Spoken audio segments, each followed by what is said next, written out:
that it took a lot of patience. And I believe that God allowed my children to help me with patience. Because you have to be very patient raising 4 kids. You have to be patient now in this world to raise one child. So with that in mind, patience is a powerful tool that will shape our character, the way we see things in life, the way we view things in life. And it will also continue to allow God to move in our life, because that's the only way he moves is in his time. We can't rush him. We can't fast forward him. We have to just wait on him. And when we wait on him, we can see the good things that he promised. We'll see the restoration in relationships and family members. You can see that job position opening, because you never know. You want that job, but it may not be the right time for you to have that job. Maybe you need to show them that you need to go to work and come to work on time in order for you to get that position. But once you're patient and once you understand what it is that you need to do, then that door will open. Because God only wants better for us. He never wants us to fail. He promised we'll never fail. He don't want us to be defeated. He gave us victory, so we are overcomers. We're not defeated. And so everything that he gives us is better. It's good. It's for our profit. It's for our gain. And some things that we're waiting on, that if we don't get, it's still for our betterment. It's still for our profit. It's still for our gain, because he knows what's best. And it's for his purpose. It's for his plan for our lives. And as we continue to allow ourselves to be fashioned personal and completely into the patient person, into someone who is able to rest and be at peace with what God is doing, the more you will see how peaceful you will be. How when things won't, even when turmoil comes or things come in your life, you won't be so eager to get upset. You would just rest, knowing that, this is happening. Okay, I see. God, I just give it to you. I'm trusting you. And I know that you're just able to take it. You're able to handle it, and you're able to make it all beautiful in its time. And that's what patience really is. It's just sitting back and saying, God, I wait on your timing. And if you see patience as preparing for the right time, I think we'll be more patient.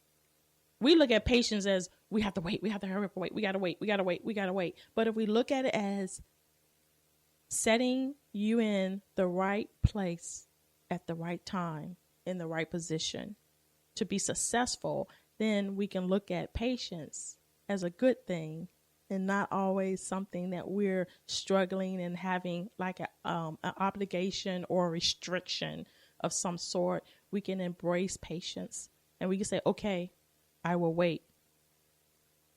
And with Abraham and Sarah, they waited and they received the promise. It wasn't in their time. It was in God's timing. Because when God gives you things and when God does things in your life, nothing can hinder it. God will go beyond biological reasoning, medical reasoning, physical abilities. He's not limited to our natural human bodies. He's not limited to our environment. He don't limit us, or we're not limited because we were brought up in abusive home or whatever the case may be. So we're just going to be limited to this. He's not limited. That he'll use the most crazy situation in our lives and transform us into something beautiful. And we're going to sit back and being amazed, like, wow, I came out of that. And now I'm here. Like, whoa. Because he said he makes everything beautiful in his time. And as we look at patience, we see patience as time. We're waiting for him to make it beautiful in our time. And the more that we look at patience as being beautiful, a good thing, a time of reflection, a time to even look inward and say, okay, what's going on in me? What do I need to learn? What do I need to see? Is there something that I need to realize? And most of the time when we are waiting and we're in I call it the holding stage of our lives, when it don't seem like nothing is improving, nothing is coming to pass, I consider those as the holding stage. It's just like an airplane when, hey, it's coming too soon, another plane is coming, but you don't see it. But if they don't put you in a holding pattern, you'll sit there and you'll probably crash, or you'll go the wrong way. The pilot will make the wrong move. He may go too high, may go too low, and then it'll affect everybody. I just see that as how God is using patience in our life and time as, hey, it's just a holding pattern. It's just holding. I'm not saying it's not going to happen, but I'm just going to hold you for a little bit. Let me hold you for a little bit in the holding pattern, and let me show you. And then eventually I'm going to let you go, and I'm going to let you go forward, and I'm going to bring you to your place. And you're going to see, wow, if I went any further, I would have damaged something. I would have hurt something. This wouldn't have happened to me if I would have went on my own way. I wouldn't now sit back and receive the reaping of the blessings because I waited, because the timing wasn't quite right. And so that's the story of Abraham and Sarah. Their timing weren't right because they wanted their own thing, but then they eventually had to be in a hold pattern and say, okay, God, it's your timing. And when God's timing was perfect for them at that point, then that's when, boom, the door opened, and boom, they were just embraced with everything that they were promised. Let me encourage you with one more story about how timing is so vital in our lives when it comes to being patient and waiting. No other story, another person I could ever think of than Joseph. I mean, here you have this young man thrown in the pit by his brothers, sold into slavery, imprisoned, lied on, beat, and yet he was in a holding pattern, and yet he continued to wait because God told him, you're going to be great. You're going to be great. But it didn't come easy for him. But in that process, he learned that God was faithful. He learned that God is true to his word. And he was taught forgiveness in the middle of being patient. God was teaching him through the whole time of the importance of forgiveness. The importance of forgetting your past, because it will affect your future. And when Joseph came out of the prison, he was over Potiphar's property. He was over half of his kingdom. He was a very honorable person.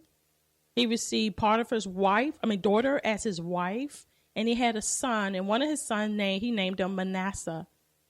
And the meaning of Manasseh was, God made me forget.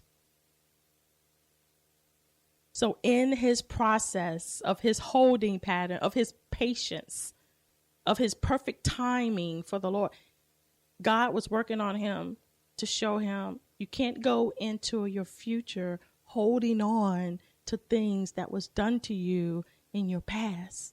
I have to work this out on you, in you, and through you, because if I don't, you will go in and damage everything else. You won't be successful. You won't be who you really desire to be. You won't be the person and the man that I see and I want you to be. So in that time that Joseph had from the pit all the way to the palace, he was in that holding station, and he reaped way more than he ever lost. God blessed him triple the amount, put him in a position better than he were before because he was a shepherd boy. Gave him more than was taken from him.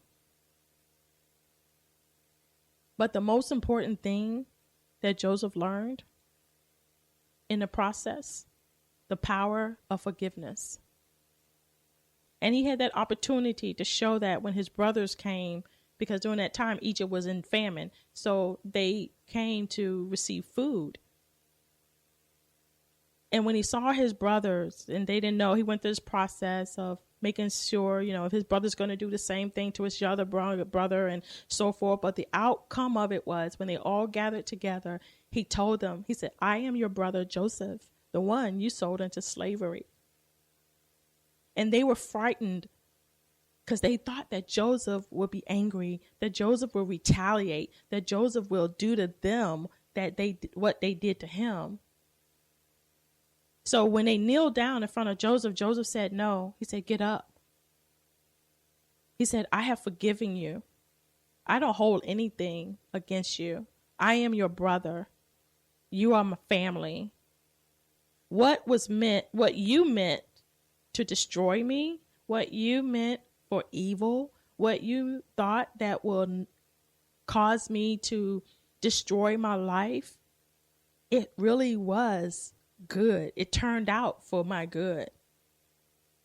And so he walked away in the right timing of his life, not only to live a life of forgiveness, to show us the power of forgiveness, but he also lived in the right timing to bring his family out of their past, out of their struggle, out of their situation, out of the years of them wanting and waiting for a change in their life. He was able to be the one to bring them out. And they lived peacefully. They lived satisfied. They lived with food and everything because Joseph provided everything for them. When you're looking at your situation, and it may be bleak, it may be hard, it may be even painful, and you may just be tired of just believing, and I just encourage you to just keep hoping. Don't lose your hope. Don't lose the process you're in to see that God's timing is perfect and he will provide everything you need. There is nothing too hard for him. There's nothing impossible. But it's only through him. When David was fighting he had to go for battle and he was fighting, in the war.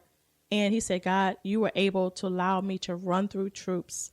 And because of you, I leaped over walls. In his timing of his life, God allowed him to excel. Even in the midst of all the stuff that he'd been through, even in the midst of the things that he encountered and the pain that he caused other people, God allowed him to excel at the right time and at the right place.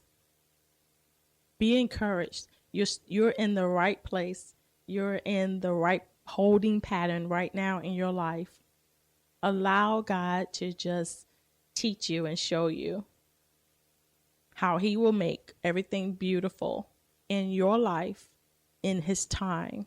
See patience as a holding pattern that is showing you and is going to teach you to be strong in character, to develop your own personal well-being. But most of all, it will teach you to know that time is in his hands and it's going to be okay. You're going to be okay. You're going to make it. I believe it. You're going to make it. Thank you for tuning in to Live with Necee. I am your host, Opal Bailey. God bless.